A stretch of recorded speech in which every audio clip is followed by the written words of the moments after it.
Shalom teman-teman, kembali lagi bersama saya di channel Good News. Di dalam channel ini kita akan membahas tentang iman kekristenan. Segala hal yang bersangkut paut dengan iman Kristen akan kita tuangkan di dalam channel ini melalui setiap video-video yang akan diupload melalui channel ini. Baik itu materi-materi tentang sejarah kekristenan, kesaksian murtadin, debat lintas iman, ataupun berita-berita terbaru dari dalam iman kekristenan. Sebelum mulai videonya, saya mohon dukungan teman-teman untuk menekan tombol subscribe, like, share, dan komen agar channel ini dapat berkembang dan dapat memberitakan kabar baik kepada semua orang.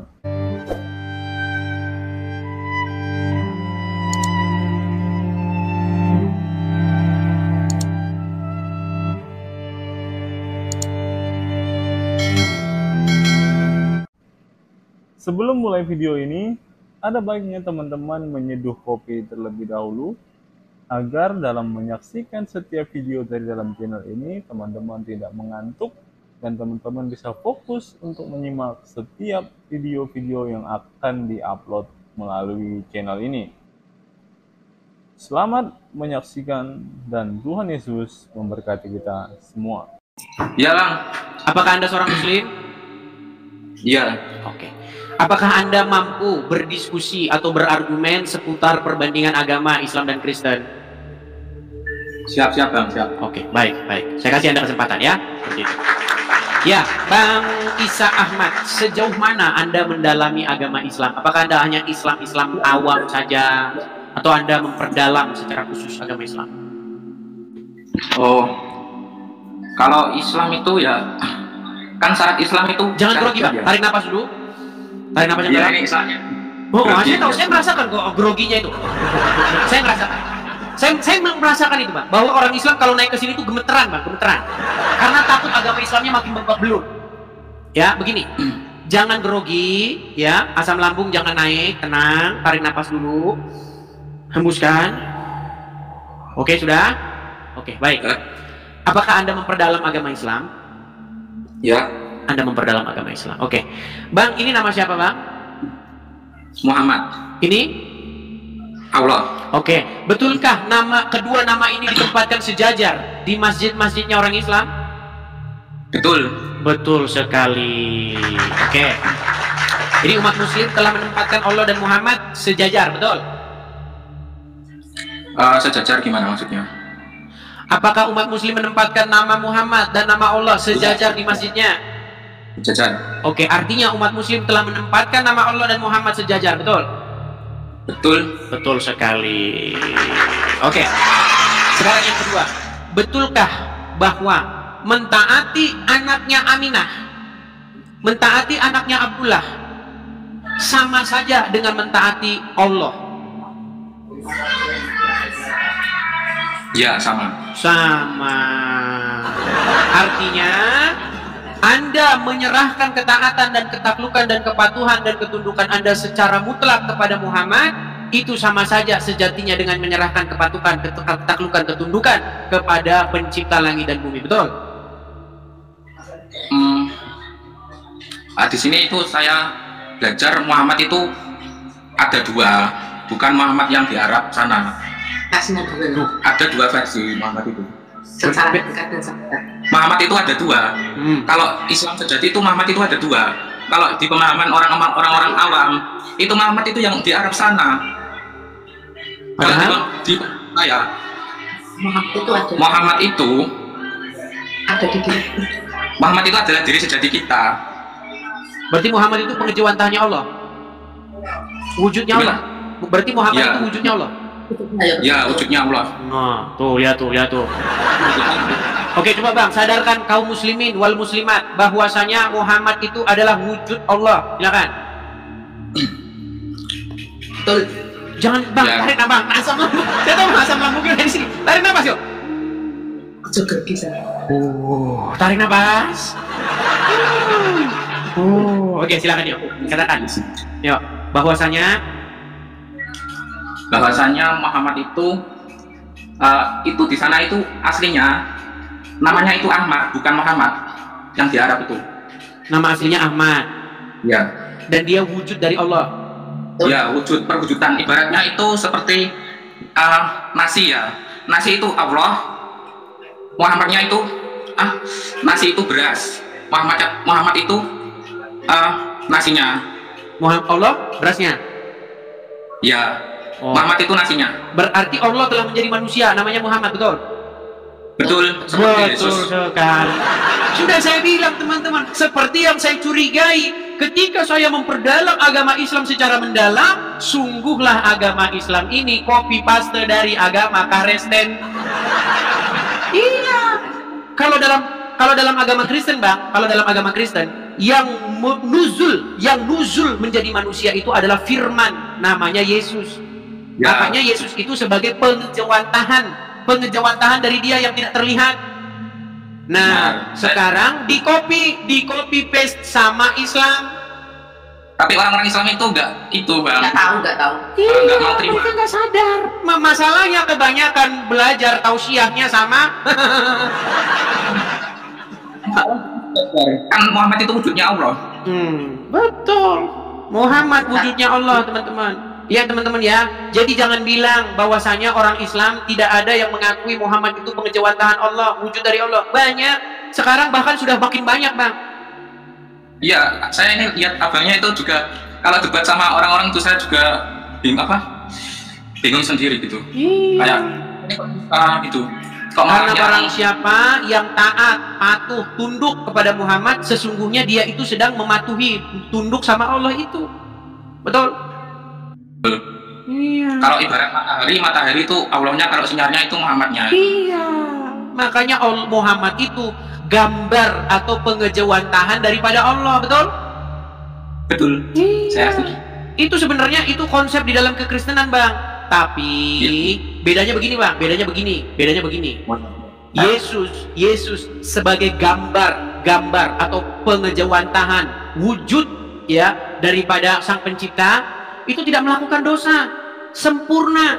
Makanya Yesus pernah berkata, barang siapa yang melihat aku, dia melihat dia yang mengutus aku. Itu kata Yesus. Nah masalahnya begini, Bang, masalahnya Yesus adalah contoh atau sampel yang sempurna. Nah sedangkan Muhammad didapati beberapa kali melakukan kesalahan. Bagaimana mungkin orang berbuat salah menjadi sampel, menjadi wujud daripada Sang Pencipta? Contoh, Bang, saya kasih contoh. Muhammad di dalam Al-Quran dikatakan wanita-wanita yang mau menyerahkan dirinya kepada Nabi maka boleh, betul?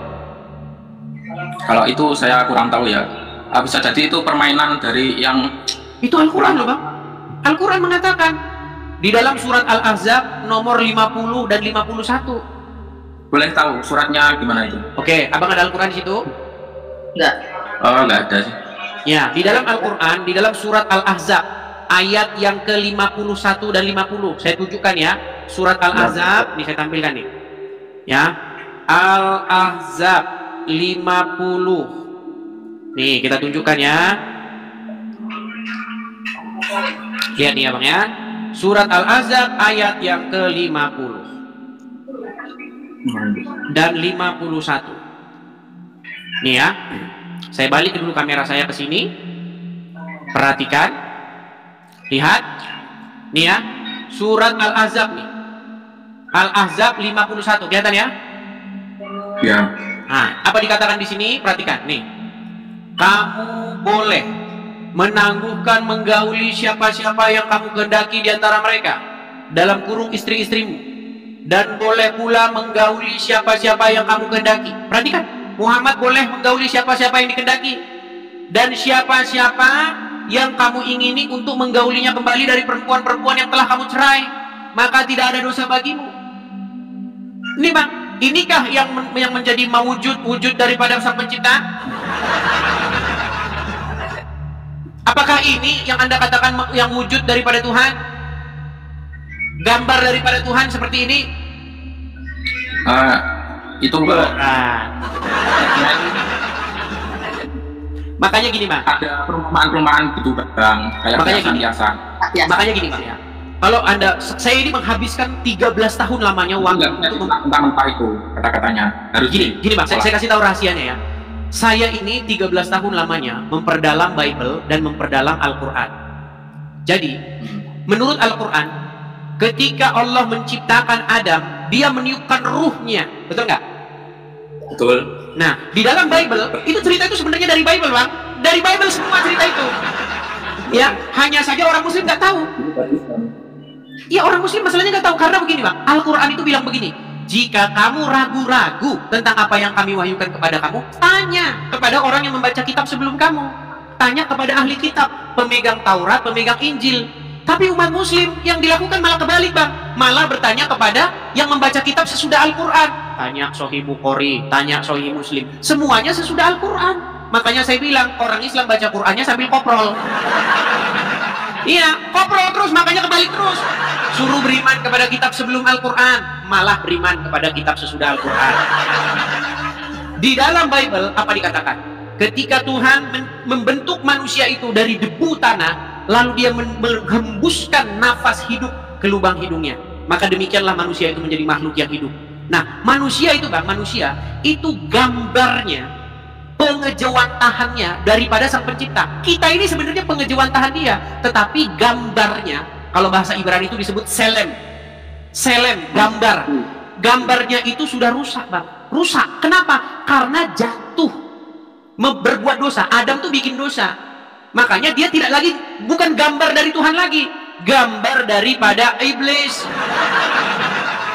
Ketika manusia yang pertama yang diciptakan dari tanah ini, yang merupakan gambar daripada dia, sudah rusak, sudah hancur, keadaan manusia, keadaan bumi, keadaan dunia yang dahulu diciptakan baik itu rusak juga. Saling bunuh, ya kan, saling sikut sana sikut sini, fitnah, perang, peperangan, permusuhan, perbantaian sesama umat manusia terjadi. Nah, makanya ada Adam yang kedua. Yesus itu digambarkan dalam Bible itu Adam yang kedua. Nah, Adam yang kedua itu berhasil, makanya dia taat sampai mati. Dia perfect, dia merupakan gambar daripada dia. Makanya kepenuhan kealahan itu ada pada diri dia, ada pada diri Yesus. Nah, makanya semua manusia harus mencontoh Yesus ini supaya kembali kepada fitrahnya. Fitrah manusia ketika diciptakan sama seperti Yesus. Jangan sama seperti Muhammad, Mas. Kalau sama seperti Muhammad nanti seperti itu. Wanita-wanita yang mau menyerahkan dirinya kepada Nabi. Aisyah saja, Bang. Aisyah istrinya Muhammad tuh sudah ngomong, aku tidak melihat Tuhanmu kecuali begitu cepat menuruti hawa nafsu. Makanya, Bang, kalau Anda betul-betul menghabiskan waktu untuk memperdalam ini, Anda akan simpulkan bahwa yang pantas Anda jadikan suri tauladan, yang pantas Anda jadikan panutan, itu hanyalah Yesus, Bang. Makanya ikut Yesus, Bang. Jangan ikut orang dalam kuburan. Ya, Muhammad di sana kan sudah mati. Bukankah itu yang diikuti oleh umat Muslim? Mereka datang ke Arab, nyium-nyiumin batu, lempar-lemparan batu. Yang di sana. Sebetulnya ada di diri kita. Muhammad yang ada di diri. Tapi gini loh, Pak. Gini loh, Pak. Akibat daripada umat Muslim mengikuti Muhammad apa? Nabung puluhan tahun, kerja puluhan tahun, sampai tulang punggung bengkok. Uangnya buat betul. apa? Uangnya buat apa? Haji. Buat lempar-lemparin batu di Arab Saudi. Loh, yang main lempar-lemparin batu di sana, Bang. Tanyain sama yang orang haji. Kemarin waktu haji ngapain? Lempar-lempar batu. Nah, ini setan ini lempar batu. Dah, duit puluhan juta ngumpulin buat lempar-lempar batu. Bertaubatlah. Rumah Allah itu di hati kita, bukan yang ada di Arab itu. Ya, itu hanya simbol. Itu hanya simbol. Qalbu mu'min baitullah. Bang, sekarang saya tanya, apakah yang lebih penting itu simbol atau prakteknya? Untuk diri. Makanya, Bang, prakteknya itu ada dalam ajaran Kristen. Di dalam Islam itu ritual-ritualnya. Saya kasih contoh, Bang, saya kasih contoh. Menurut Al-Quran, rumah Tuhan ada di mana? Ada Di diri kita. Yerusalem. Bukan, di diri kita itu konsep kekristenan. Rumah Tuhan yang sejati, bait Tuhan yang sejati itu hatinya manusia. Supaya Tuhan itu, rohnya Tuhan itu memenuhi hatinya manusia. Sehingga manusia itu jadi gambarnya Tuhan itu sendiri. Fotokopinya, gitu loh bahasa kitanya. Makanya ketika kita melihat orang yang hatinya dipenuhi oleh Roh Tuhan, satu, dia tidak mencuri, dia tidak apalagi bersaksi dusta tentang sesamanya, dia mengasihi sesamanya. Makanya ketika kita lihat orang yang hatinya dipenuhi oleh Roh Tuhan, gambar Tuhan terlihat dari diri dia. Makanya kita itu ingin dikembalikan, Bang. Yesus itu ingin memulihkan manusia itu jadi seperti sedia kala, sebagaimana waktu pertama kali diciptakan. Yesus ingin memulihkan itu. Aqua yang 100% murni mengandung mineral alami yang dibutuhkan oleh tubuh. Ya. Makanya Yesus membuat manusia menjadi ciptaan baru. Ketika manusia itu bertobat, dia mati. Makanya dibaptis itu dicelupin dalam air itu tandanya mati dia. Mati terus dia bangkit dengan keluar dari air itu sebagai manusia yang baru, yang tidak berbuat dosa lagi, yang hidup kudus dan benar. Makanya disitulah Yesus membuat kita menjadi ciptaan yang baru, memulihkan kembali keadaan kita seperti sedia kala. Itu yang ingin Yesus lakukan. Makanya itu sudah proses itu. Makanya Yesus ini membuat kerajaan di muka bumi ini. Namanya kerajaan seperti itu, kerajaan surga, membuat manusia baru sampai dia nanti datang kembali. Jadi kerajaan surga itu di bumi ini. Makanya Yesus berkata, jadilah kehendakmu di bumi seperti di surga. Apa kehendak Bapa itu? Manusia itu hidup benar, nggak korupsi seperti pejabat-pejabat kita. Ya kan? Iya. Ada anggaran negara dimakan, sikat. Nah, karena apa? Karena kerajaan pemerintahan Bapa di surga tidak ada di dalam hati dia. Kalau di dalam hati dia ada pemerintahan Bapa di surga yang memerintah langsung Bapa di surga dengan perantaraan Yesus Kristus. Supaya apa? Supaya di bumi ini terjadi pemerintahan Tuhan itu, bukan pemerintahan setan. Ketika orang korupsi, mencuri, apalagi dan lain sebagainya, berbuat hal jahat, yang ada itu pemerintahan dari iblis, setan yang memerintah. Nah, kita umat manusia, Bapa di surga ingin yang memerintah itu Yesus, bukan Muhammad yang memerintah. Kalau Muhammad yang memerintah, kalian pergi ke Arab, Bang, minum kencing otak, lempar-lempar batu. Itu karena Muhammad yang memerintah. Makanya, Bang, saya undang supaya di hati Anda jangan Muhammad yang memerintah, tetapi Yesus yang memerintah. Ya, gitu, Bang. Orang Islam itu katanya itu kalau masuk Islam syahadat kan ya? Iya, ada kalau kata Abdul Somad, kata Muhammad dalam hadisnya, barang siapa yang mengucapkan syahadat masuk surga, walau berzina, walau mencuri. Nah, itu lihat tuh. Gimana? Ucapan jangan masuk surga gitu gimana? Ya, itu. Syahadat yang menyaksikan, benar-benar menyaksikan Allah. Itu menyaksikan Allah sama Muhammad itu benar menyaksikan. Harus tahu. Jangan cuma ngucap. Itu makanya saya bilang, Bang, justru itulah blundernya. Menurut Muhammad, orang yang mengucapkan syahadat masuk surga walaupun berzina, walaupun mencuri. Sedangkan apa kata Yesus? Apa kata Yesus? Loh, kata Yesus, Bang, jika seseorang memandang seorang perempuan dan dia bangkit hasratnya pada perempuan itu, bukan itu sudah berzina, Bang. Ngeri, Bang. Ngeri. Apa kata Yesus? Kamu telah mendengar firman, jangan berzina. Apa kata Yesus? Tetapi aku berkata kepada kamu, barang siapa yang memandang seorang perempuan dan menginginkannya dalam hatinya, sudah berzina dengan dia dalam hatinya. Ngeri, ngeri, Bang. Standarnya jauh, Bang. Standar Yesus dengan standar Muhammad jauh. Langit dan bumi, Bang. Langit dan bumi. Makanya, Bang, saya bilang Muhammad itu kalau menurut Abang tadi mau wujud daripada Tuhan, wujud daripada Sang Pencipta, gagal, Bang. Bukan gagal lagi, gagal total. Makanya saya bilang, Bang, ikutlah Yesus, jadilah seperti Yesus, Bang. Makanya lagunya Yesus, kalau orang Islam itu Muhammad itu semuanya makhluk itu Muhammad. Kalau kita kawan hakikat. Masalahnya Muhammad yang kita kenal, Muhammad yang ada, yang kita kenal sekarang ini adalah Muhammad yang digambarkan dalam hadis, betul nggak? Nah, itu. Iya, menikahi Aisyah, umurnya 6 tahun, betul? Ya. Iya. Terus dia menyuruh perempuan nyusuin laki-laki yang sudah dewasa, betul nggak? Bagaimana itu gambar daripada Sang Pencipta, Bang? Bagaimana itu mewujudnya dari Sang Pencipta? Lihat Yesus, itulah gambarnya daripada dia yang tidak terlihat. Coba apa kata Yesus? Jika kamu hanya mengasihi orang yang mengasihi kamu, apakah upahmu? Karena orang-orang berdosa pun berbuat demikian. Sesama mereka itu berbuat demikian, Bang. Dia hanya mengasihi sesama mereka. Tapi apa kata Yesus? Aku berkata kepada kamu, kasihilah orang yang berbuat jahat kepada kamu. Mintalah berkat bagi orang yang mengutuk kamu. Coba. Jangan membalas kejahatan dengan kejahatan. Coba, kurang bagaimana lagi? Makanya saya bilang bang, ketika Anda ikut Muhammad, Anda akhirnya pergi ke Arab minum kencing onta. Seperti ini, saya kasih gambarnya bang. Ini orang yang contoh ketika Muhammad sudah menjadi raja di hatinya, memerintah di hatinya. Nih, saya kasih Anda gambar. Bagaimanakah ketika Muhammad sudah menjadi raja di hati seseorang? Saya kasih Anda contohnya nih bang. Saya kasih Anda gambarnya yang cocok ya. Aduh, mana tadi udah saya persiapkan tadi gambarnya. Nih bang. Ini ada seorang muslim bang, dia minum botol isinya air kencing. Bang, saya pastikan bang, saya pastikan 1000% dia begini, itu karena dia ngikuti Muhammad bang, karena Muhammad memerintah di hati dia. Itu saking mabuk sama agama itu. Iya, makanya saya bilang bang, membuat Muhammad memerintah di hatimu akan membuat kamu pergi ke Arab minumin air kencing hewan kayak orang ini.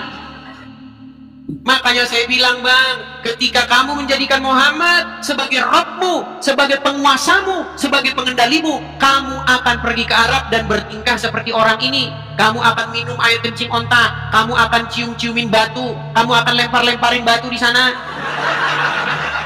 Makanya tiap hari saya bilang sama kalian, bertaubatlah, jangan jadikan Muhammad sebagai Rabb kalian, jadikanlah Yesus sebagai Rabb kalian. Ketika Yesus menjadi Rabb kalian, maka hidup kalian tidak akan seperti ini.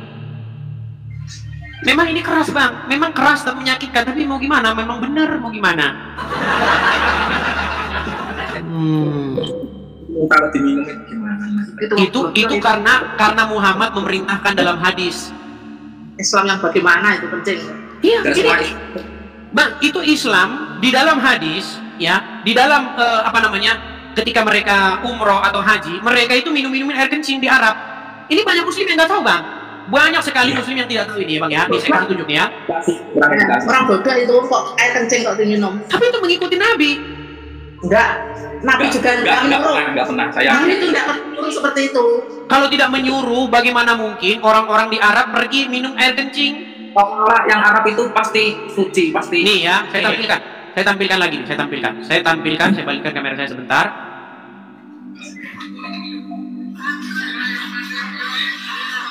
Sebentar ya, sebentar ya. Nih, sebentar nih ya, saya inikan, perhatikan.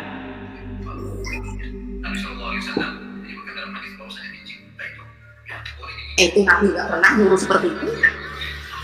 Itu apa itu? Kalau Nabi nggak pernah nyuruh, ya penting. Terakhir, nggak pernah dong. Nih, saya mungkin nggak terlalu kedengeran suaranya ya. Nih, kalau dari sini ya nih, perhatikan. Nabi SAW menyebutkan dalam hadis bahwasanya kencing unta itu ya boleh diminum.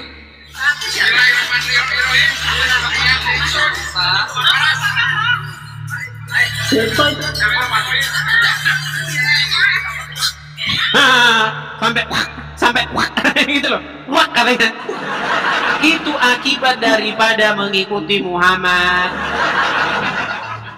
Makanya bang, mulai hari ini, malam ini, janganlah lagi Muhammad memerintah dalam hidupmu.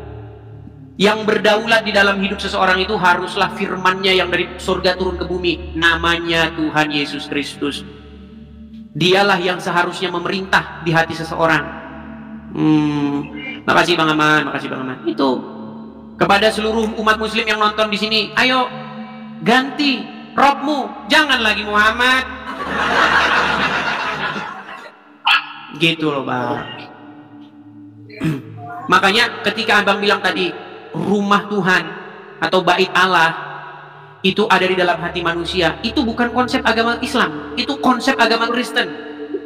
Lagunya sangat bagus bang. Ini nanti kepada teman-teman muslim ya, kan banyak tuh yang udah seneng lagu rohani ya. Islam yang hakikat bang itu.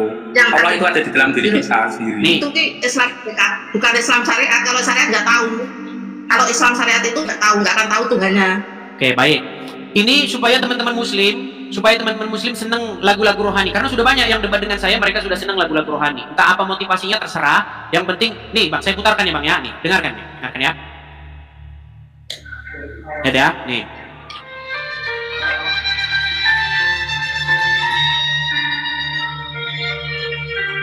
Kedengeran suaranya bang? Kedengeran nggak? bisa di apa kerasin lagi formnya.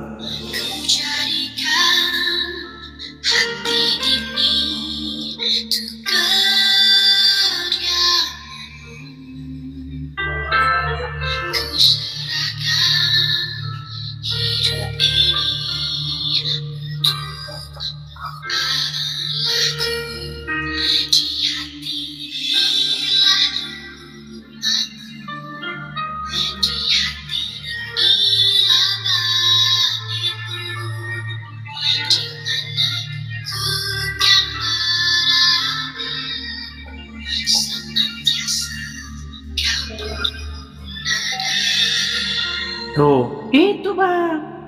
Makanya diganti lagunya. Jangan Muhammadku, Muhammadku, dengarlah seruan. Muhammad di kuburan. Dengarlah seruanku bagaimana? Lagunya harus yang tadi. Di hati inilah rumahmu. Di hati inilah baitmu. Dimanapun ku kan berada, senantiasa kau pun ada. Begitu. Makanya supaya Tuhan itu tinggal di hati manusia, itulah yang orang Kristen sebut sebagai Roh Kudus. Roh Tuhan itu tinggal di hati seseorang, mengendalikan hidup seseorang, berdaulat dia di dalam hati seseorang. Maka seseorang itu menjadi gambarnya lagi, seperti sedia kala ketika waktu diciptakan. Gitu bang. Makanya kita ini menjadi gambar daripada dia. Nah ketika seseorang menjadi gambar daripada dia, disitulah kerajaan Tuhan itu turun di muka bumi. Sekarang kan kerajaan Tuhan nggak turun di muka bumi. Sekarang ini kerajaan setan yang berkuasa di muka bumi. Makanya perang di mana-mana. Karena yang berkuasa, yang menguasai diri seseorang itu setan itu. Begitu. Gimana? Apakah Anda mendapatkan pelajaran malam hari ini? Iya. Iya, begitu. Lagunya itu judulnya, sebentar. Bagi teman-teman yang suka lagunya, itu namanya Hati Ini Rumahmu. Lagunya bagus. Saat aku butuh kopi, ya kopi ABC. Seperti itu. Suka lagunya bang? Belum pernah dengar sih bang. Belum pernah dengar. Apa kecil ya suaranya? Nih. Kita dengarkan lagi ya sedikit ya. Apakah suaranya kecil? Coba kita dengarkan lagi.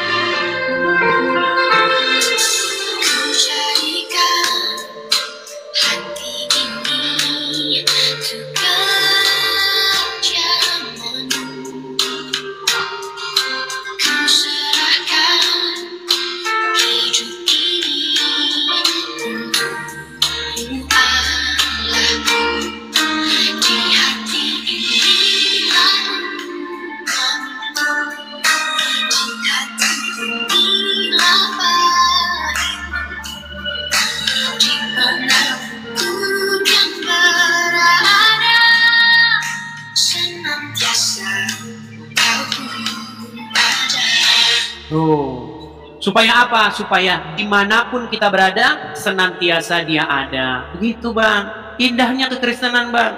Makanya bang, jangan tunda-tunda. Berhenti ngikutin orang yang ada di kuburan. Oke, begitu aja ya Isa Ahmad ya. Mungkin gini bang, saya tahu ini kan proses panjang ya. Kita gimana? Itu Muhammad yang sejati. Kalau di Kristen itu Yesus Kristus, kalau di Islam yang hakikat itu sama-sama dengan Muhammad itu. Cuma beda penyebutan aja. Masalahnya Muhammad sejati kan Muhammad yang digambarkan oleh orang Islam bang, yang ada dalam hadis itu. Ada di diri kita. Muhammad itu yang diri kita sendiri. Bukan yang ada di Arab tapi di diri kita. Muhammad itu diri kita sendiri bang. Kita ikut-ikut. Ya karena gini, karena memang kan kita perlu belajar dulu ya bang. Kan tidak semudah membalikkan telapak tangan kan ya. Ya kan? Kita itu harus belajar menghabiskan waktu. Saya saja bang, 13 tahun loh lamanya saya mendalami. Jadi nggak sebentar itu teman-teman. Bukan waktu yang semalam bisa beres, enggak. Gimana Tuhan itu gimana? Ya, kok nggak apa disuruh sadat tapi kok nggak tahu. Cuma gimana cara nyaksikannya? Nah gitu. Nah secara cara menyaksikan Tuhan itu gimana? Oh Tuhan itu di sini, Allah itu di sini, Muhammad itu di sini. Sekarang baru nyampe dulu. Nggak tahu. Islam aja gitu. Tiru-tiru aja dulu. Sekarang sudah dulu tahu. Itu ikutan Islam yang kayak di Arab itu Sekarang sudah tahu Islam yang bagaimana, sudah tahu. Islam Kristen kita juga dikit-dikit lah belajar. Oke lah, mungkin Bang Isa Ahmad, mungkin Anda perlu waktu lagi untuk menggali lagi, memperdalam lagi. Intinya, semoga apa yang saya sampaikan ini ya menyadarkan Anda dan juga para penonton. Yang ada 21.000 orang yang menonton di TikTok, yang di YouTube saya nggak tahu berapa orang, ini ada ribuan juga.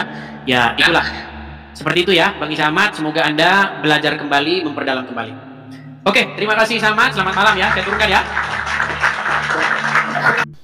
Kita semua tahu bahwa banyak sekali orang di luar sana yang tidak percaya dengan kebangkitan Kristus, kematian Kristus, bahkan penyaliban Kristus pun direkayasa oleh mereka dengan berkata bahwa Kristus telah diserupakan. Padahal kita tahu bersama bahwa Alkitab secara mutlak menuliskan semua kehidupan Kristus ketika ia ada di dunia. Tetapi sampai saat ini pun masih banyak sekali orang yang mendustai atau memutarbalikkan suatu fakta dan sejarah yang tertulis dan diakui oleh banyak sekali orang-orang sebelum Nabi Muhammad. Dan sampai hari ini pun masih banyak sekali polemikus-polemikus yang memutarbalikkan fakta-fakta tentang kebangkitan, kematian, dan penyaliban Kristus. Berikut ini beberapa dokumen kuno di luar Alkitab yang mencatat peristiwa kehidupan, kematian, dan kebangkitan Yesus Kristus, di mana tulisan-tulisan ini sudah ada sebelum Muhammad ada, sudah ada sebelum Islam ada.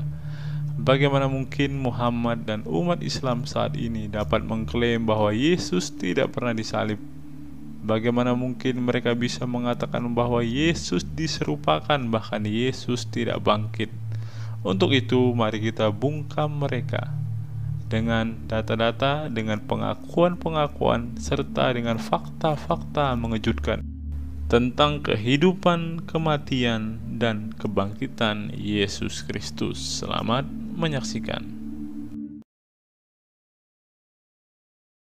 Cornelius Tacitus tahun 55 sampai 120 Masehi, sejarawan terbesar Romawi kuno.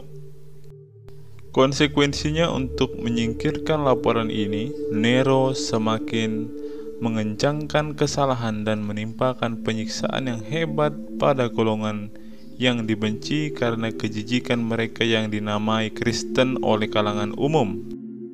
Kristus yang daripadanya nama itu berasal menderita penghukuman ekstrim selama masa pemerintahan Tiberius di tangan salah satu perwakilan penguasa kita, Pontius Pilatus, dan tahayul yang paling merusak yang diperiksa pada waktu itu tersebar lagi tidak hanya di Yudea, sumber awal dari kejahatan ini, tapi bahkan di Roma, di mana segala hal yang mengerikan dan memalukan dari setiap bagian dunia menemukan pusatnya dan menjadi populer.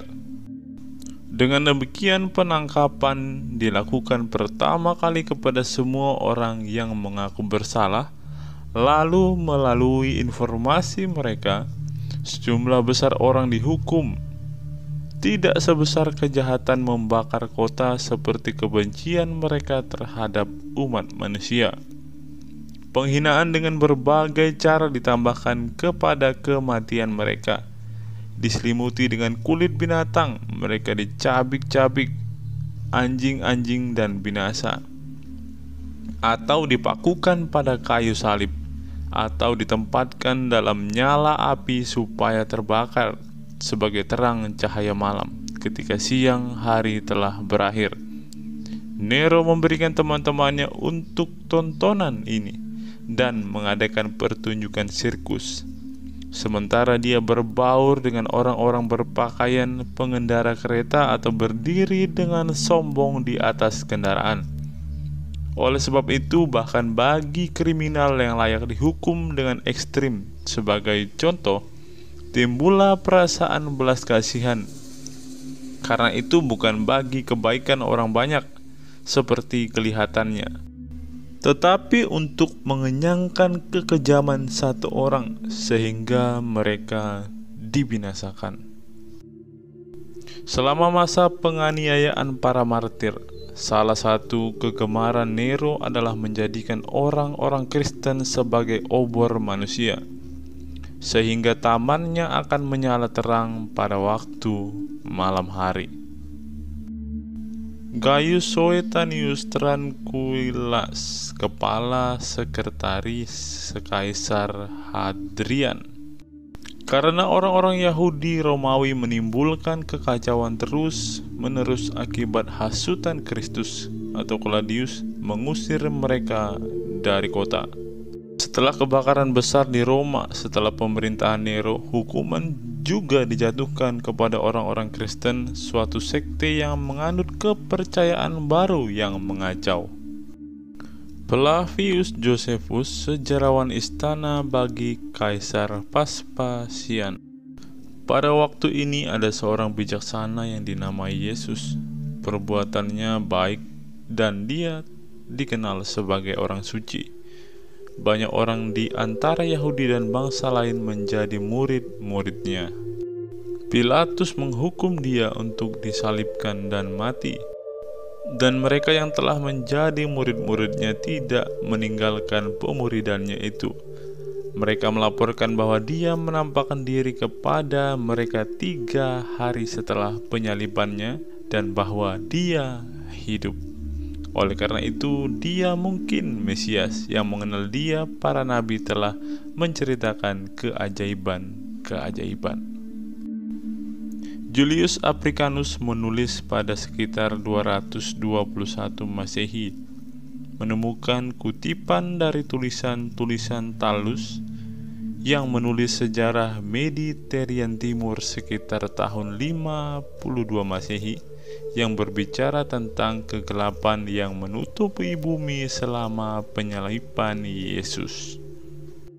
Thallus dalam buku ketiga dari catatan sejarahnya menjelaskan bagaimana kegelapan gerhana matahari tidak masuk akal seperti kelihatannya bagiku.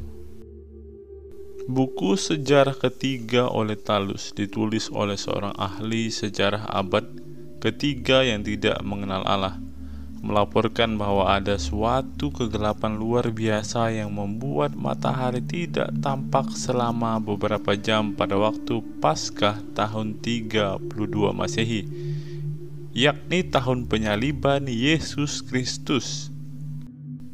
Meskipun Thallus memperkirakan bahwa kegelapan ini merupakan akibat dari terjadinya suatu gerhana matahari, ahli astronomi manapun dapat membuktikan bahwa sama sekali tidak mungkin terjadi suatu gerhana matahari pada waktu itu, karena setiap hari raya Paskah pasti selalu jatuh pada saat bulan purnama. Posisi matahari, bulan, dan bumi di saat bulan purnama tidak memungkinkan terjadinya suatu gerhana matahari total sebagaimana diperkirakan Thallus sebagai penyebab terjadinya kegelapan selama beberapa jam tersebut. Meskipun demikian, laporannya memberikan peneguhan bahwa dokumentasi perjanjian baru tentang peristiwa kegelapan ini adalah akurat. Pliny Muda, gubernur Romawi untuk Bitinia di Asia Kecil sekitar tahun 112 Masehi. Orang-orang Kristen ada kebiasaan bertemu pada hari tertentu sebelum hari terang, ketika mereka menyanyikan bait-bait himne lain kepada Kristus seperti bagi Allah, dan meningkatkan diri dengan ikrar yang sungguh-sungguh, bahkan untuk melakukan perbuatan jahat, tapi untuk tidak pernah melakukan penipuan, pencurian, atau perzinahan, untuk tidak pernah berbicara palsu atau menyangkali kepercayaan ketika mereka dipanggil untuk menyampaikannya.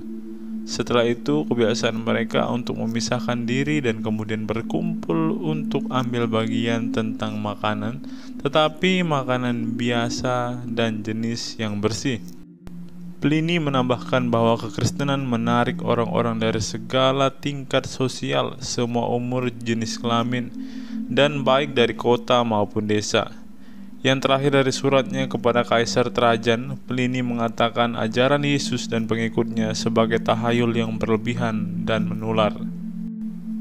Kaisar Trajan dalam balasannya kepada Pliny. Metode yang engkau kejar, Pliny yang terkasih, dalam memilah kasus mereka yang mengadukan kepadamu mengenai orang-orang Kristen sudah amat tepat. Tidak mungkin untuk meletakkan suatu aturan umum yang dapat diterapkan sebagai standar baku untuk semua kasus dalam kondisi yang seperti ini.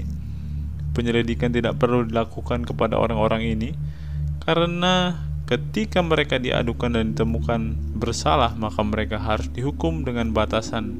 Namun ketika pihak ini menyangkal dirinya sebagai orang Kristen dan memberikan bukti bahwa dia bukan Kristen, yaitu dengan memuja dewa-dewa lain, dia akan diampuni dengan dasar pertobatan, meskipun dulunya menimbulkan kecurigaan. Informasi tanpa adanya nama penuduh tidak boleh diakui sebagai bukti terhadap siapapun. Karena itu menimbulkan preseden yang sangat berbahaya dan sama sekali tidak sesuai dengan semangat zaman ini. Kaisar Hadrian tahun 117 sampai 138 Masehi dalam surat kepada Minucius Pundanus, gubernur Asia. Aku tidak berharap oleh karenanya bahwa hal ini berlaku tanpa pemeriksaan, sehingga orang-orang ini bisa tidak diganggu dan tidak juga menawarkan kesempatan berbuat jahat kepada para pelapor. Jika karenanya provinsi dapat memperlihatkan dengan jelas tuduhan mereka terhadap orang Kristen sebagai jawaban sebelum dilakukan pengadilan, biarlah mereka mengejar arah ini saja, namun bukan hanya karena petisi saja dan bukan hanya karena protes keras terhadap orang Kristen saja. Karena jauh lebih tepat jika seorang membawa tuduhannya sehingga engkau dapat memeriksanya. Hadrian lebih lanjut menjelaskan bahwa jika orang Kristen didapati bersalah, mereka harus dihakimi sesuai kekejian tindakan kejahatannya saja. Jika para pendakwa hanya memfitnah orang-orang percaya, maka mereka yang secara keliru telah menuduh yang harus dihukum. Talmud Yahudi disusun antara tahun 70 sampai tahun 200 Masehi. Pada malam Paskah, Yesua telah digantung karena 40 hari sebelum hukuman mati dilaksanakan, seorang pembawa berita telah muncul dan berseru, dia akan dirajam karena dia mempraktekkan ilmu sihir dan membawa Israel kepada kemurtadan. Setiap orang yang dapat berkata apapun untuk merintangi dia, biarlah dia maju dan memohon atas namanya. Tetapi karena tidak ada sesuatu apapun yang dibawa demi merintangi dia, dia digantung pada malam Paskah.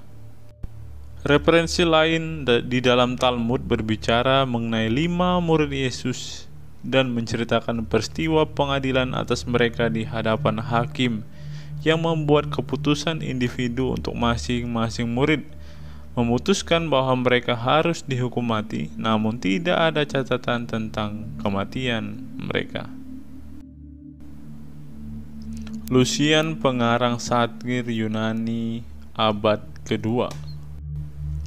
Orang Kristen, kamu tahu, menyembah seorang manusia hingga hari ini, seorang terkemuka yang memperkenalkan ritual baru mereka dan disalibkan karena hal itu. Kamu lihat makhluk-makhluk sesat ini mulai dengan kepercayaan umum bahwa mereka abadi sepanjang waktu, yang menjelaskan kematian yang hina dan pengabdian diri sukarela yang sangat umum di kalangan mereka. Kemudian dikesankan kepada mereka oleh pemberi hukum mereka yang mula-mula bahwa mereka semuanya adalah saudara dari saat mereka bertobat dan menyangkali dewa-dewa Yunani dan menyembah orang suci yang disalibkan dan hidup seturut hukum-hukumnya. Semuanya ini mereka terima hanya dengan iman, dengan akibat bahwa mereka memandang hina semua hal-hal duniawi, menganggapnya hanya sebagai harta benda biasa. Lucian juga melaporkan bahwa orang Kristen mempunyai tulisan suci yang sering dibaca. Ketika sesuatu terjadi pada mereka, mereka menghindari masalah tanpa biaya. Marabar Serapion dari Syria menulis antara tahun 70 sampai 200 Masehi dari dalam penjara untuk memotivasi anak laki-lakinya untuk meniru guru-guru bijaksana dari masa lampau. Keuntungan apa yang diperoleh orang Athena dengan membunuh Sokrates? Kelaparan dan tulah datang ke atas mereka sebagai penghakiman karena kejahatan mereka. Keuntungan apa yang diperoleh orang Samos dengan mengubur Pitagoras? Dalam waktu singkat, negeri mereka ditimbuni pasir. Keuntungan apa yang diperoleh orang Yahudi dengan menghukum mati raja mereka yang bijaksana? Sejak waktu itulah kerajaan mereka dilenyapkan. Allah dengan adil membalaskan ketiga orang bijaksana ini. Orang Athena mati kelaparan, orang Samos disapu lautan, orang Yahudi dihancurkan dan diusir dari negeri mereka, hidup di tempat yang tercerai-berai sepenuhnya. Tetapi Sokrates tidak mati untuk selamanya. Dia hidup dalam ajaran Plato. Pitagoras tidak mati untuk selamanya. Dia hidup dalam patung Hera. Tidak juga raja bijaksana mati selamanya. Dia hidup dalam ajaran yang dia berikan.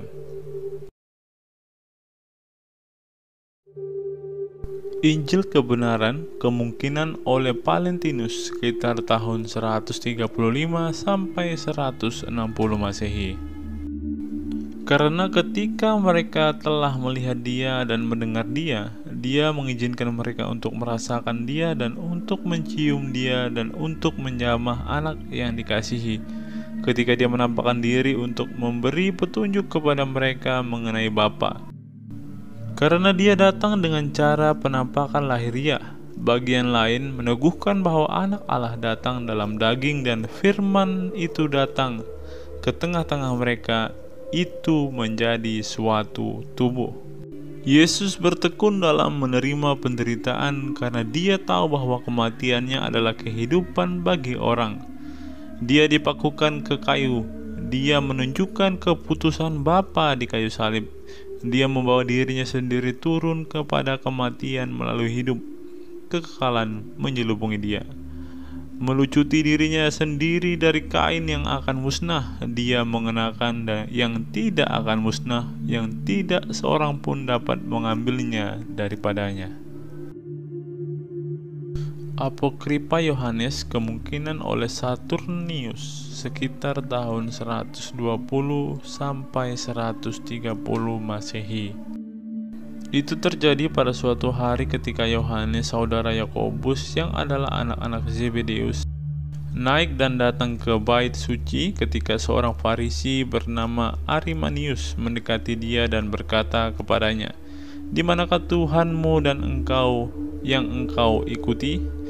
Dan dia berkata kepadanya, "Dia telah pergi ke tempat dari mana dia datang." Orang Farisi berkata kepadanya, "Orang Nazaret itu menipu engkau dengan tipu daya yang memenuhi telingamu dan kebohongan dan menutup hatimu dan memalingkan engkau dari adat istiadat nenek moyangmu." Injil Thomas kemungkinan antara tahun 140 sampai 200 Masehi. Banyak berisi referensi kepada dan yang diduga kutipan-kutipan Yesus. Risalah Kebangkitan oleh pengarang yang tidak jelas pada bagian akhir abad kedua kepada Reginos. Tuhan ada di dalam daging dan menyatakan dirinya sebagai anak Allah. Sekarang ini anak Allah, Reginos adalah anak manusia. Dia meliputi keduanya, memiliki kemanusiaan dan keilahian, sehingga pada satu sisi dia dapat mengalahkan kematian melalui keberadaannya sebagai anak Allah. Dan di sisi lain melalui anak manusia, restorasi kepada pleroma dapat terjadi. Karena dia berasal dari atas, benih kebenaran sebelum seluruh bangunan alam semesta ini ada, pleroma seluruh kepenuhan kealahan. Karena kami telah mengenal anak manusia dan kami telah percaya bahwa dia bangkit dari antara orang mati, inilah dia yang kami katakan, dia menjadi kehancuran maut, sama seperti dia yang besar yang kepadanya mereka percaya, besarlah mereka yang percaya.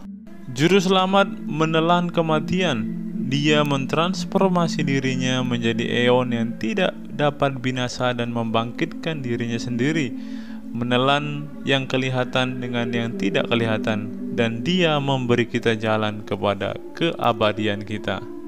Jangan berpikir kebangkitan itu hanya ilusi. Itu bukan ilusi, tapi itu kebenaran. Bahkan lebih tepat untuk dikatakan bahwa dunia inilah ilusi dibandingkan kebangkitan yang menjadi nyata melalui Tuhan dan Juru Selamat kita, Yesus Kristus. Engkau telah memiliki kebangkitan. Mengapa tidak menganggap dirimu sendiri telah bangkit dan telah dibawa kepada ini? Reginus juga mendorong untuk tidak hidup sama seperti jika engkau akan mati.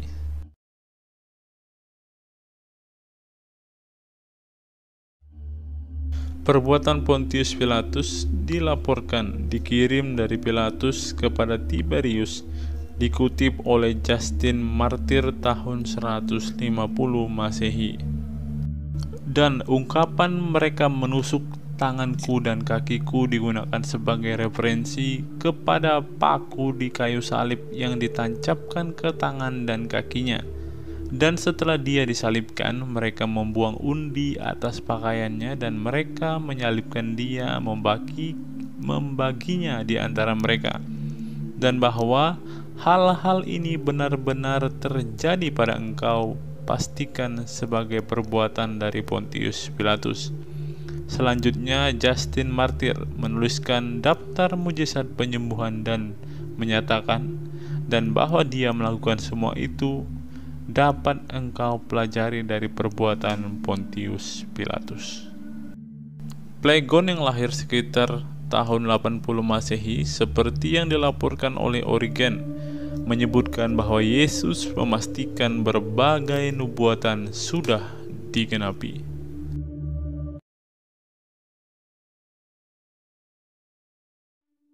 Clement Penatua Roma, surat kepada Gereja Korintus tahun 95 Masehi.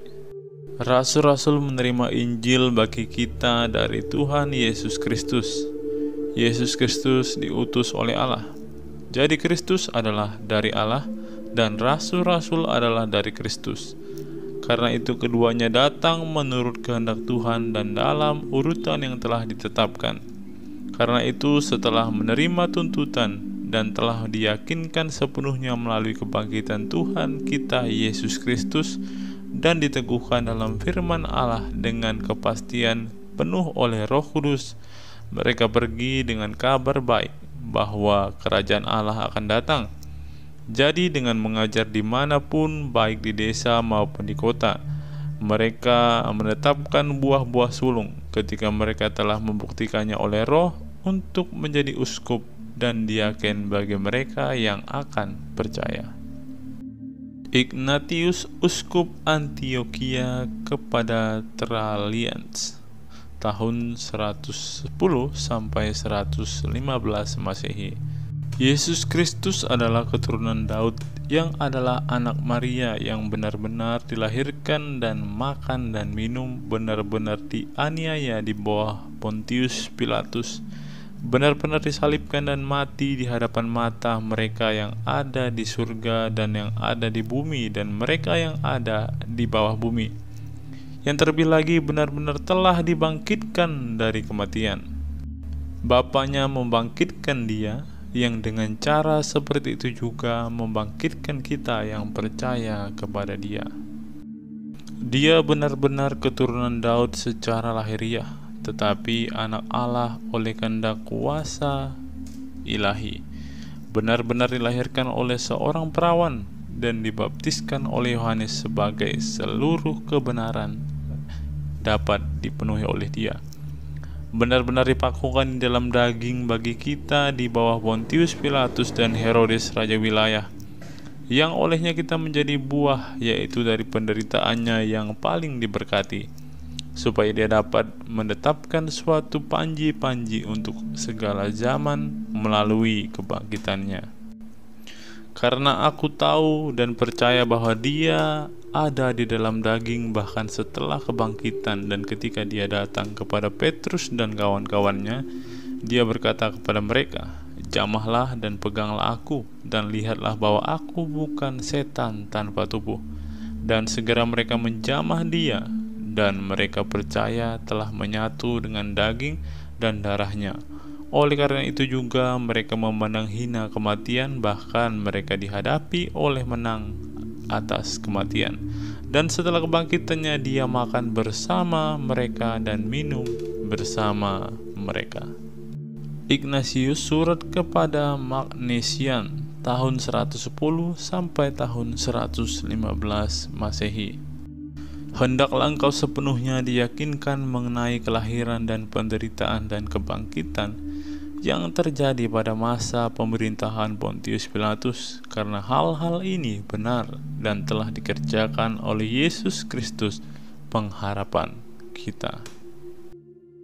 Quadratus kepada Kaisar Hadrian sekitar tahun 125 Masehi.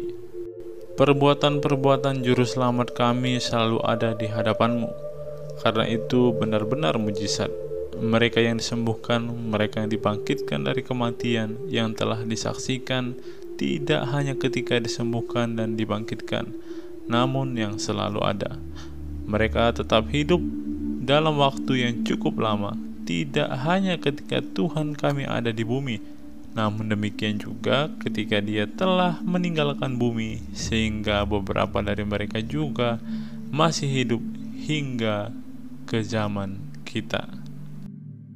Dia perlu dimanifestasikan di dalam daging. Dia memberitakan pengajaran kepada Israel dan melakukan begitu banyak keajaiban dan mujizat. Dan dia amat sangat mengasihi mereka. Dia memilih rasul-rasulnya sendiri yang akan menyatakan Injilnya. Tetapi dia sendiri menghendaki untuk menderita, karena itu perlu bagi dia untuk menderita di tiang. Justin Martir kepada Kaisar Antonius Pius sekitar tahun 150 Masehi. Setelah menceritakan kelahiran Yesus oleh seorang perawan di kota Bethlehem, dan bahwa garis keturunan lahirnya berasal dari suku Yehuda dan keluarga Ishar, Justin menulis ada sebuah desa di tanah Yahudi, 35 stadia jauhnya dari Yerusalem, di mana Yesus telah dilahirkan, seperti yang dapat engkau pastikan juga dari daftar pajak yang dibuat di bawah Quirinius, kuasanya perwakilanmu yang pertama di Yudea. Dengan demikian, setelah dia disalibkan, semua yang mengenalnya meninggalkan dia, menyangkal dia. Dan setelah itu, ketika dia telah dibangkitkan dari kematian dan menampakkan diri kepada mereka dan mengajar mereka supaya membaca nubuatan di mana segala hal ini telah diberitahukan sebelumnya dan tetap digenapi. Dan ketika mereka telah melihat dia naik ke surga dan percaya dan menerima kuasa yang dikirimkan oleh dia kepada mereka dan pergi kepada setiap ras manusia, mereka mengajarkan semua hal ini dan dinamai rasul-rasul. Justin Martir dalam dialog dengan Tripo sekitar tahun 150 Masehi. Karena pada waktu kelahirannya, orang Magi yang datang dari Arabia menyembah dia. Pertamanya datang kepada Herodes yang dulunya berkuasa di negerimu. Karena ketika mereka menyalibkan dia, menancapkan pakunya, mereka menusuk tangannya dan kakinya, dan mereka yang menyalibkan dia membagi pakaiannya di antara mereka sendiri, masing-masing membuang undi untuk apa yang dia pilih dan menerimanya sesuai dengan hasil undian. Kristus mengatakan di antara kamu bahwa dia akan memberi tanda Yunus, menasihati engkau untuk bertobat dari perbuatanmu yang jahat setidaknya setelah dia bangkit kembali dari kematian. Namun engkau tidak hanya bertobat setelah engkau mengetahui bahwa dia bangkit dari kematian, tapi seperti aku katakan sebelumnya, engkau telah mengirimkan orang-orang yang dipilih dan ditetapkan ke seluruh dunia untuk mengumumkan bahwa penyesatan yang tidak bertuhan dan di luar hukum telah bertumbuh dari Yesus, seorang penyesat Galilea yang telah kami salibkan, tetapi murid-muridnya mencuri dia pada malam hari dari kubur, di mana dia dibaringkan setelah diturunkan dari salib, dan sekarang menyesatkan orang-orang dengan menyatakan bahwa dia telah bangkit dari kematian dan naik ke surga. Karena sesungguhnya Tuhan tetap berada di kayu salib sampai hampir petang, dan mereka menguburkan dia pada waktu senja. Kemudian pada hari ketiga dia bangkit kembali. Melalui paparan ini saya berharap semua teman-teman semakin diperlengkapi dan dapat membungkam fitnah atau dongeng-dongeng para polemikus muslim yang selalu mengatakan bahwa Yesus tidak bangkit, Yesus dicuri, Yesus pergi ke India dan beranak cucu. Bungkamlah murid mereka dengan fakta-fakta dan data-data dari sumber-sumber sejarah yang jelas yang telah kita bukakan hari ini. Kita semua pasti pernah mendengar dari saudara-saudara muslim kita bahwa batu Hajar Aswad adalah batu penghapus dosa umat manusia. Dalam kesempatan ini, secara khusus kita akan membukakan sebuah fakta yang tidak pernah diketahui oleh umat muslim tentang batu Hajar Aswad ini. Hal ini dibukakan langsung oleh seorang bapak gereja melalui setiap tulisan-tulisannya yang ada sampai hari ini. Ia adalah Yohanes Damaskus. Yohanes dari Damaskus juga dikenal sebagai Yohanes Damaskus. Ia adalah seorang biarawan dan teolog yang tulisan-tulisannya sangat penting dalam mempertahankan nilai seni visual dalam mengkomunikasikan iman Kristen dalam ibadah. John dilahirkan dalam keluarga Kristen Arab sekitar tahun 676 di Damaskus, di Suriah saat ini, pada periode setelah Khalifah Muslim menaklukkan kota tersebut. Pada saat itu, sebagian besar umat Kristen yang pernah tinggal di Damaskus menjadi pengungsi atau dipaksa pindah agama.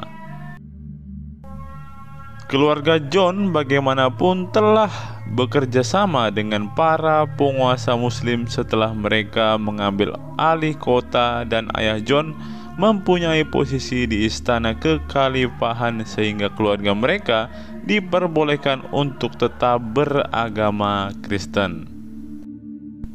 Ayah John memastikan bahwa putranya menerima pendidikan terbaik.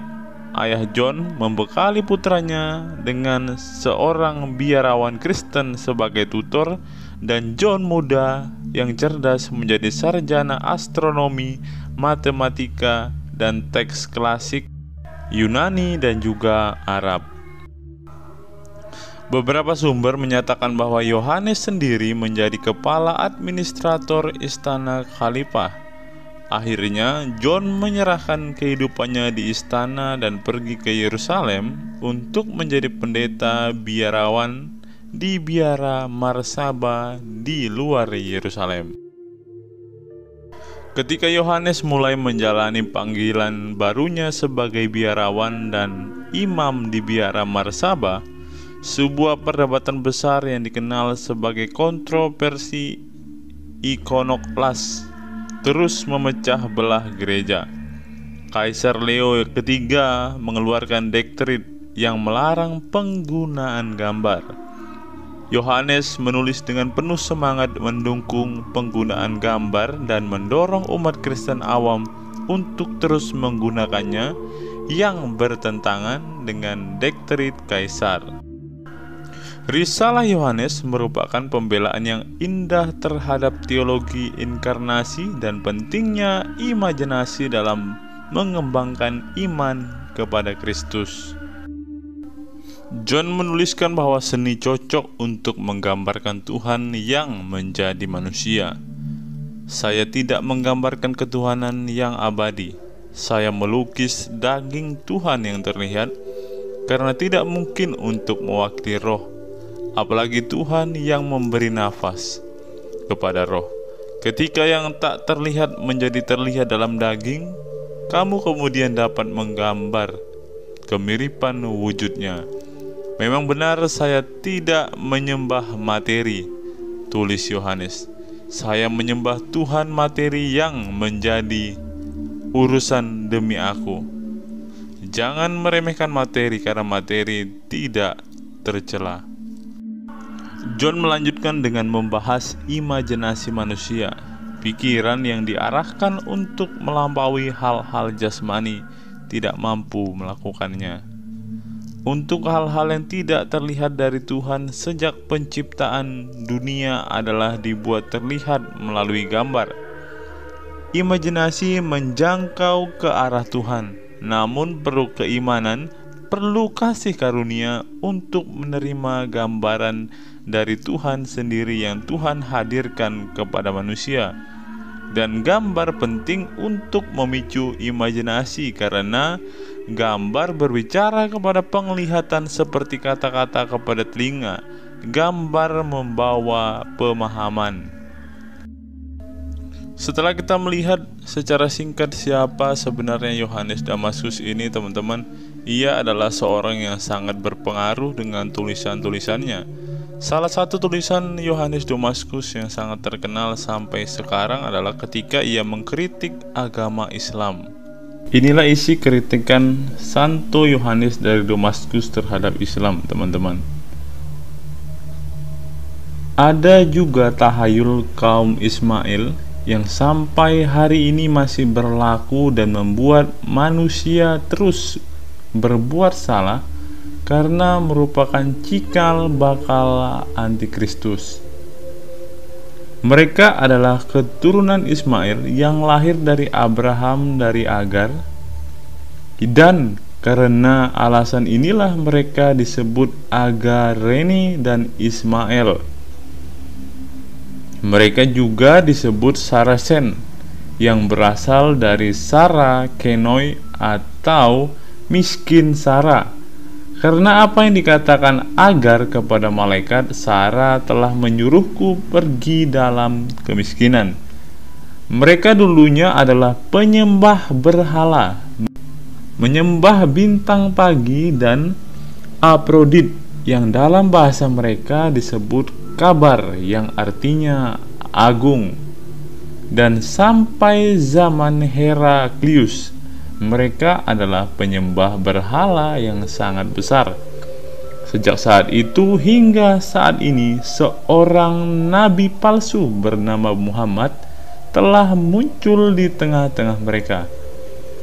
Orang ini setelah secara kebetulan menemukan perjanjian lama dan perjanjian baru, dan juga setelah berbincang dengan seorang biarawan Aryan, merancang ajaran sesatnya sendiri. Kemudian setelah menyindir dirinya sendiri ke dalam kebaikan orang-orang dengan menunjukkan kesalehan, dia, Muhammad, menyampaikan bahwa sebuah kitab tertentu telah diturunkan kepadanya dari surga. Dia telah menuliskan beberapa komposisi konyol dalam bukunya ini, dan dia memberikannya kepada mereka sebagai objek penghormatan. Dia mengatakan bahwa hanya ada satu Tuhan, pencipta segala sesuatu, yang tidak dilahirkan dan tidak diperanakan. Dia mengatakan bahwa Kristus adalah firman Allah dan rohnya, tetapi ia adalah makhluk dan hamba, dan bahwa ia dilahirkan tanpa benih dari Maria, saudara perempuan Musa dan Harun. Sebab katanya, firman Tuhan dan roh masuk ke dalam Maria, dan dia melahirkan Yesus, yang adalah seorang nabi dan hamba Tuhan. Dan dia mengatakan bahwa orang-orang Yahudi ingin menyalibkan dia dengan melanggar hukum, dan bahwa mereka mengambil bayangannya dan menyalibnya. Namun Kristus sendiri tidak disalib, katanya, dan dia juga tidak mati karena Allah, karena kasih-Nya kepadanya membawa dia ke surga. Dan dia mengatakan ini, bahwa ketika Kristus telah naik ke surga, Tuhan bertanya kepadanya, "Ya Yesus, apakah engkau berkata, Akulah anak Tuhan dan Tuhan?" Dan Yesus katanya menjawab, "Kasihanilah aku Tuhan.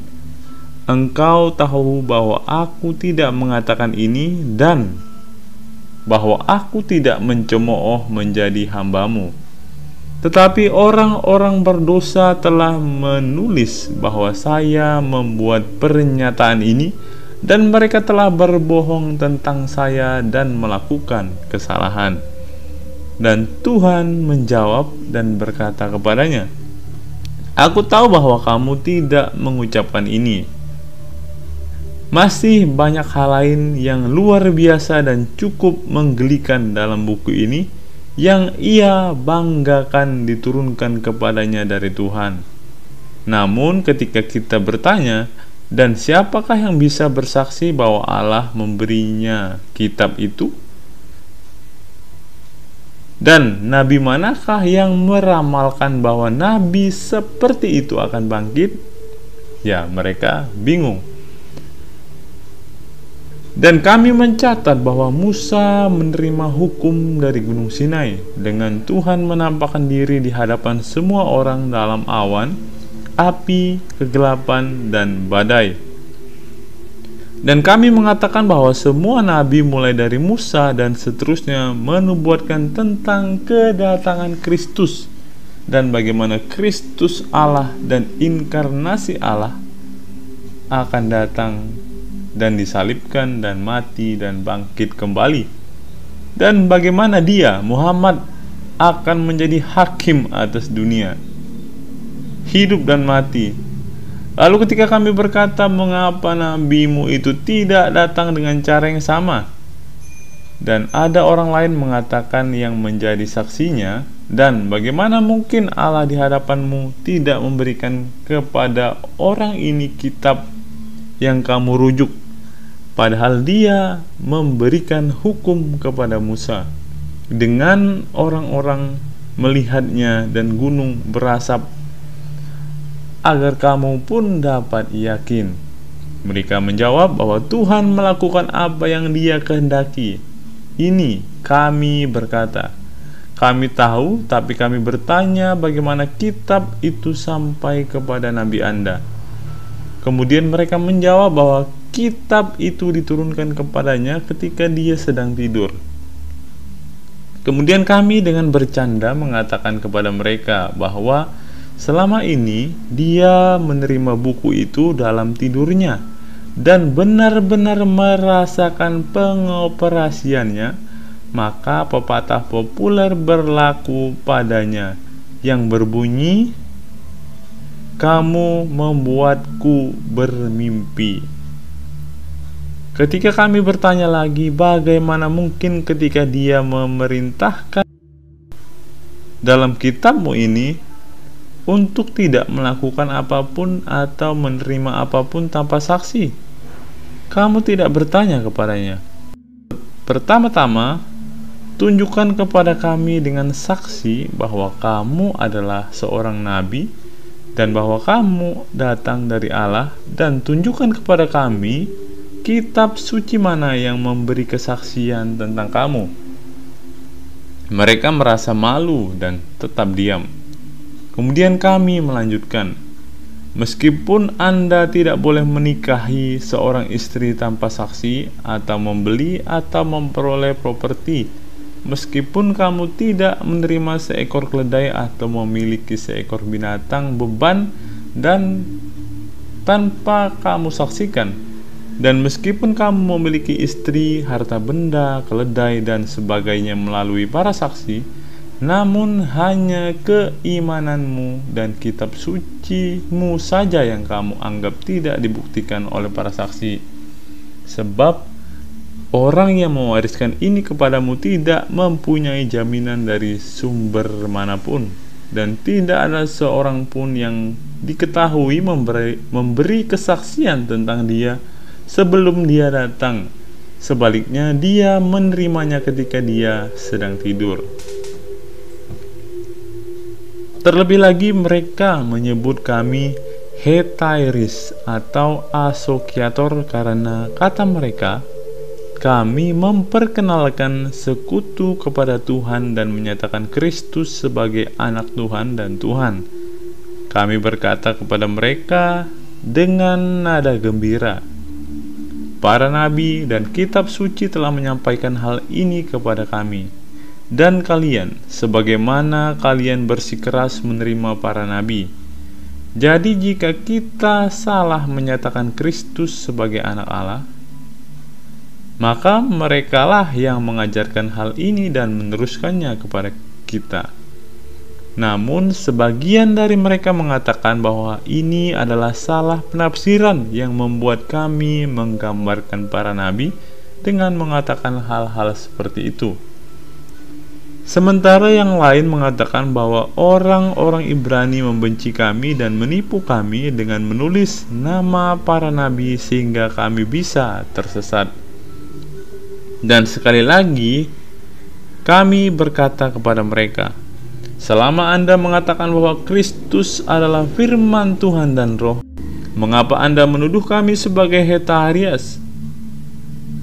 Karena kata dan roh tidak dapat dipisahkan dari keberadaannya secara alami.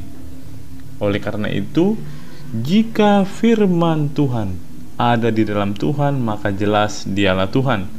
Namun jika dia berada di luar Tuhan, maka menurut Anda Tuhan itu tanpa firman dan tanpa roh. Akibatnya, dengan menghindari perkenalan dengan Tuhan, Anda telah memutilasi dia. Lebih baik bagi Anda mengatakan bahwa dia mempunyai sekutu daripada memutilasinya, seolah-olah Anda sedang berhadapan dengan batu, kayu, atau benda mati lainnya. Jadi Anda berbicara tidak benar ketika Anda menyebut kami hetairis. Kami membalas dengan menyebutmu mutilator Tuhan. Mereka selanjutnya menuduh kami sebagai penyembah berhala karena kami menghormati salib yang mereka benci. Dan kami menjawab mereka, kalau begitu bagaimana mungkin kamu mengosongkan dirimu dan pada batu Ka'bahmu lalu mencium dan memeluknya?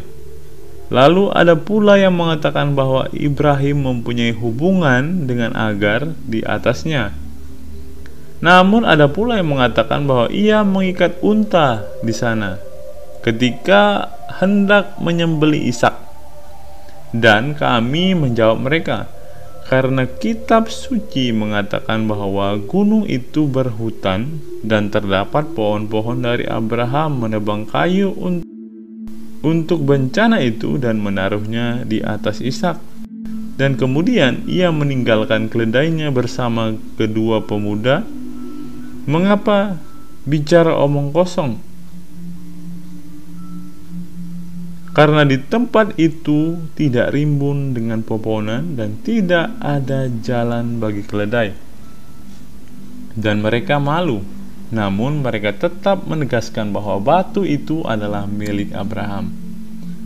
Lalu kita berkata, biarlah itu menjadi milik Abraham, seperti yang kamu katakan dengan bodohnya. Lalu hanya karena Abraham bersetubuh dengan seorang wanita atau mengikatkan seekor unta padanya, kamu tidak malu untuk menciumnya? Namun kamu menyalahkan kami karena menghormati salib dan dengan kuasa setan dan tipu daya iblis telah dihancurkan. Batu yang mereka bicarakan ini adalah kepala Afrodit yang biasa mereka sembah dan mereka sebut kabar.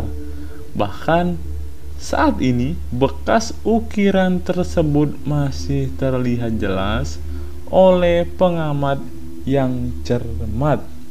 Seperti yang telah diceritakan, Muhammad ini menulis bahwa buku konyol yang masing-masing bukunya diberi judul.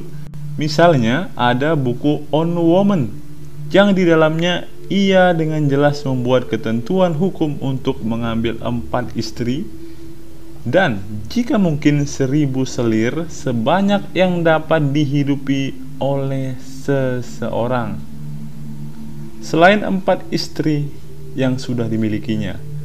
Beliau juga menjadikan sah untuk menceraikan istri manapun yang diinginkan seseorang dan jika seseorang menghendakinya mengambil istri lain dengan cara yang sama.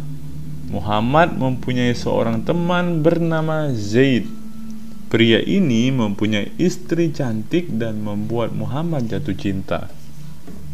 Suatu kali ketika mereka sedang duduk bersama, Muhammad berkata, "Oh, ngomong-ngomong, Tuhan telah memberitahukanku untuk mengambil istrimu."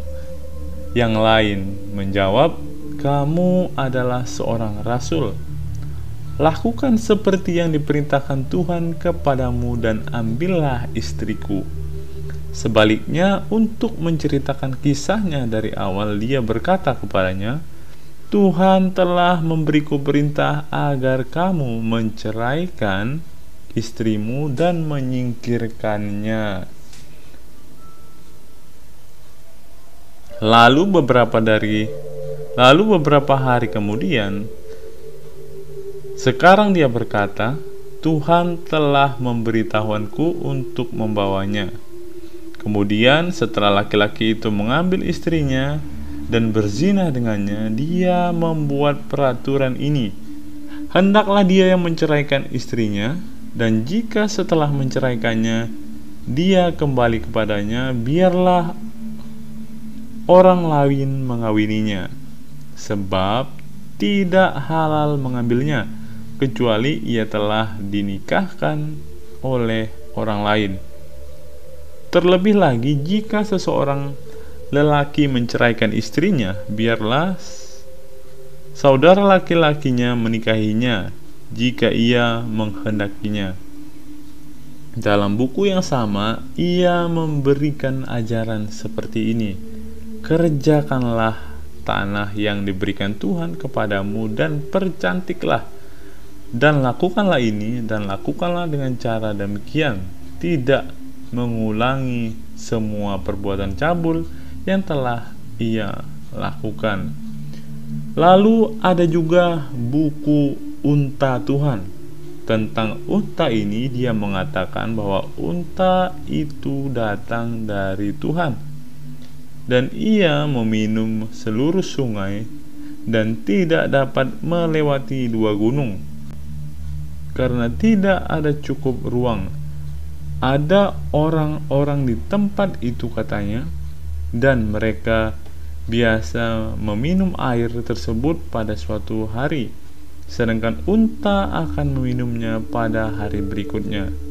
Terlebih lagi, dengan meminum air tersebut dia memberi mereka makanan, karena dia memberi mereka susu bukan air. Kemudian karena orang-orang ini jahat, mereka bangkit katanya dan membunuh unta itu. Namun ia mempunyai keturunan seekor unta kecil yang katanya ketika induknya tidak disingkirkan, berseru kepada Tuhan dan Tuhan membawanya ke tempatnya.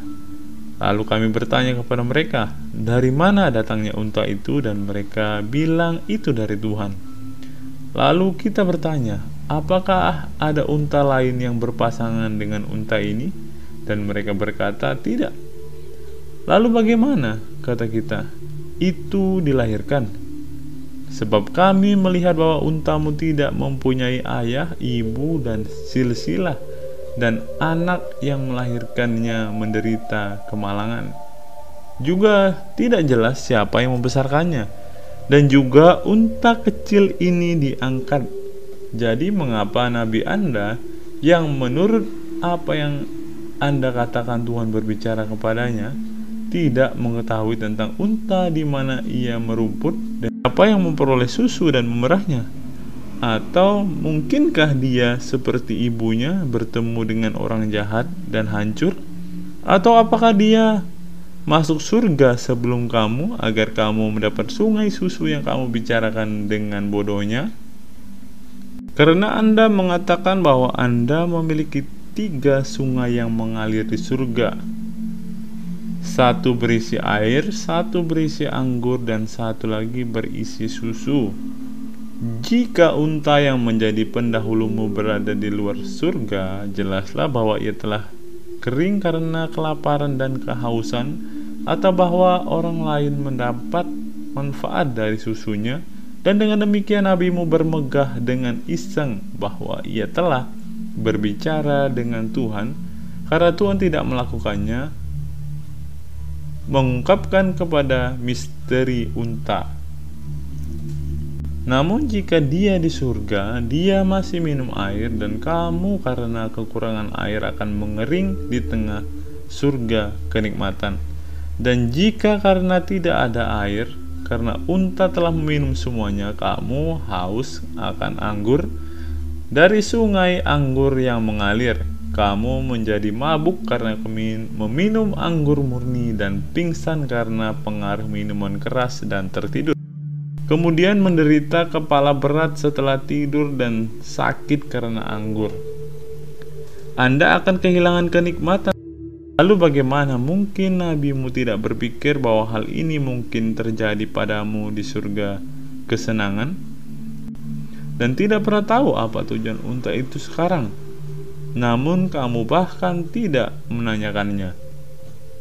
Ketika dia menyampaikan kepadamu mimpinya tentang 3 sungai, kami dengan jelas meyakinkan Anda bahwa unta Anda yang luar biasa ini telah mendahului Anda ke dalam jiwa-jiwa keledai, ke tempat di mana Anda seperti binatang ditakdirkan untuk pergi.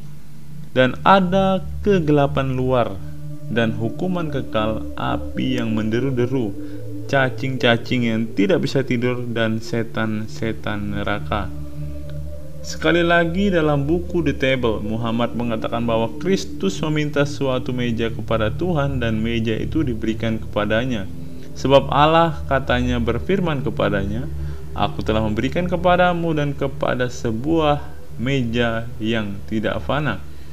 Dan lagi dalam buku The Heifer, dia mengatakan beberapa hal bodoh yang menggelikan lainnya, yang karena jumlahnya yang banyak, menurut saya harus diabaikan.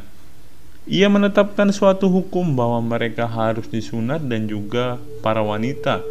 Ia memerintahkan mereka untuk memelihara hari Sabat dan tidak dibaptis. Dan meskipun beliau memerintahkan mereka untuk memakan beberapa makanan yang dilarang oleh hukum, beliau memerintahkan mereka untuk menjauhkan diri dari makanan lainnya. Beliau juga melarang keras minum arak. Dan ini adalah beberapa catatan kaki yang bisa teman-teman cross-check kebenarannya untuk membuktikan semua hal yang telah ditulis oleh Yohanes Damaskus ini, teman-teman. Apa pendapat teman-teman setelah menyimak tulisan dari Yohanes Damaskus ini? Silakan teman-teman tulis di kolom komentar video ini.